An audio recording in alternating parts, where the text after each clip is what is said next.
Hi, I'm Ronnie from Ronnie's Garage, and we are holding our monthly tech meet at my garage. Today we're going to be working on a Bentley T2. It has a control arm, they call it a bearing, it's a bushing that is bad, and I'll show you how to do that. All right, here we go. These hubcaps, these later Corniche style hubcaps, I've seen a lot of people take big screwdrivers trying to get those things off, and when they have their original style trim ring, this is not factory, they put dents in it all around. Now, there's a special tool for that. It's in the toolkit of the Corniche. And what you do is, there are 3 bumps that hold this thing on. I'll show you. You go up next to one of those and you just turn it. And don't drop it. These things like to pop out if they're old. And then they're put in with glue. But if you look at these 3 bumps right here where it connects, the inside edge of this hooks on, you get up next to one of those and pop it that way. Or any other tool you can find that is similar. But don't pry against the trim ring because you dent the trim rings. All right? And how did you know where those bumps were when the cap's on? I looked at it. I could see it. You can see it when the cap's on. Because actually, here, see this bump right there? It's in the same spot. This is a compliance suspension car, which means they use compliance mounts. I will show you once I get the wheel off. There we go. It's a left wheel, so it's left-hand thread. So I tightened it. There you go. Wheel torque on these have brass nuts, is 55 pounds. Not 95 pounds like the tire shops like to do it. And what happens when you over torque them is the nose of these things will fold in, and you try to start it and the threads won't start. And so you have to take a big reamer and clean them out. And this is not even a Rolls-Royce one here. That's a steel one. There's a brass one. And the nice thing about these brass nuts is they actually have a little arrow on the side that tells you off, pointing the direction to take it off. The bushing that's bad is up in here. You got a triangle lever on the bottom. The early Shadows had a wishbone, full wishbone, I guess, so they had triangle levers up here too. But if you look at this, you see it's not a triangle lever. What you got is I guess this is a compliance arm that has one pivot in the center, and this arm goes up and down instead of having 2 points and a V. And then this is your compliance mount, so that keeps it from going back and forth. That's how you adjust your caster. Your camber is adjusted. Caster is the pivot on the wheel, it's that angle. Camber is this angle, in and out on the wheel. And the camber is adjusted on the inside of this arm. There is an offset bolt that you can turn, and it moves it in and out. So we're not going to be dealing with those. What we're going to do is replace that bearing. And the bearing looks brand new. This is what it looks like. Okay? So this bolts through this up there at the pivot, or it goes that direction. And then there's another nut on the back side that has rubber bonded to it too. And that goes inside the subframe, so this arm moves up and down. But this rubber doesn't slip back and forth. When you bolt it up, it doesn't really move. It's the twisting of the rubber that's doing the work. So that's how these things work. Paul has got, Intracar makes these urethane replacement parts. So what you do is when the rubber's all gone, which you'll see on this one, it is gone, you replace this on there. This is urethane, this needs lubrication. These don't need lubrication. I have yet to put one of these on, but we're going to do it today.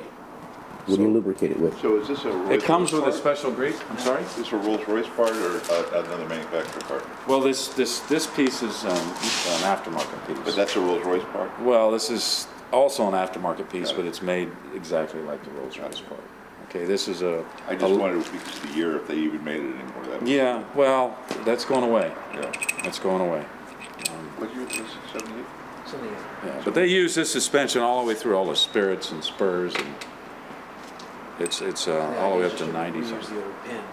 Putting rubber. Oh, actually not the 90s, up into the 80s. They changed it. All right, so now what I gotta do is I gotta go get a floor jack. What we gotta do, this spring right here, if I undo this arm down here, it's gonna go cockeyed. It's gonna be dangerous. So I have to compress the spring to take the tension off the suspension so that I can take that arm off. I'm gonna go grab something real quick, I'll be right back. The tool that holds this, it's this bracket right here has to go underneath this spring seat, and there are bolts that come through from up top like this, and they hold it. So I'm going to show you, you cannot put that plate on there now because there's no clearance. So let the car down, and then I jack it up and then slip it in there. So let me let it down some more. I get right under that vertical link, directly under the bulge right there. You see how it's coming up? You don't put a piece of wood there? Nope. Okay. I do on that restored car. We put the engine back in, we put the subframe back in just yesterday. Was it yesterday or the day before, right? Yeah. That was exciting. It's been out for a while. Oh, I gotta go more.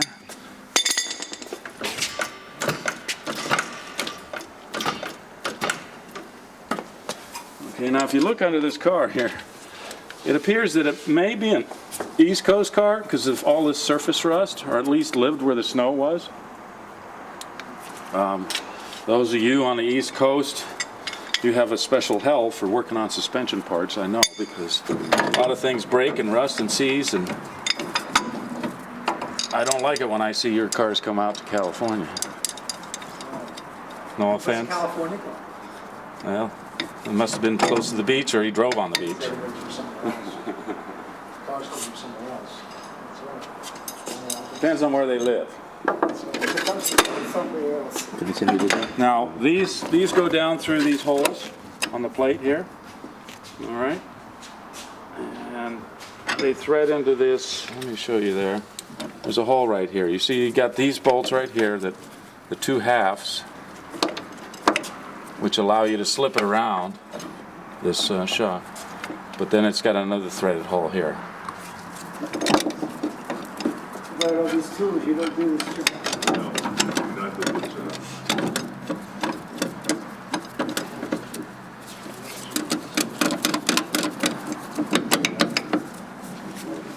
And nothing had to be removed to expose those holes on top? They're just holes on Well, top? sometimes there's rubber plugs in there. But no, nothing really had to be removed.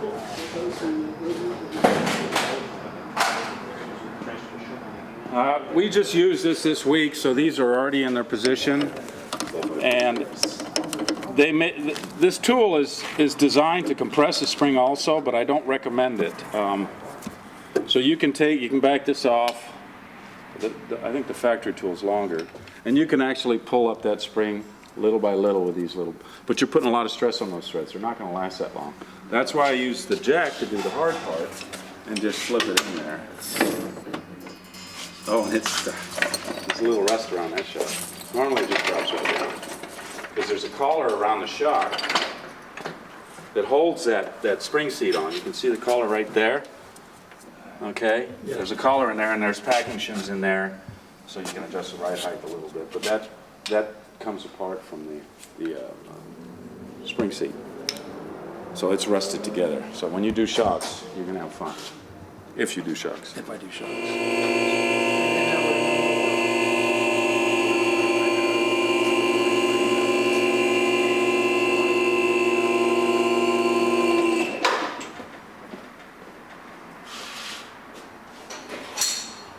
One quick note for those of you out here who don't have the Rolls-Royce style spring compressor tool. I've used these in a pinch. So I just take these nuts off and slide the two halves around that plate, and then tighten it up towards right and put long all thread bolts through these two holes. But make sure you use a high quality all thread, and don't go down to Ace or something like that and buy some grade 3, because it's going to explode on you and you can get hurt. This is dangerous work. All right? What's So you that tool can't called? cheat. This is a bearing splitter. This is made by Snap-on, but you can go to any tool place, even I think Harbor Freight would have something like this that'll do. All you want to do is just hold that spring from coming down. It's not as dangerous when you don't take the spring out, but if you take the spring out, which comes out the top, with those 2 bolts holding it, I think there's 4 you can put on too, on some tools. That's a bomb, because that spring is about this tall when it's out of the car. It's huge, very dangerous.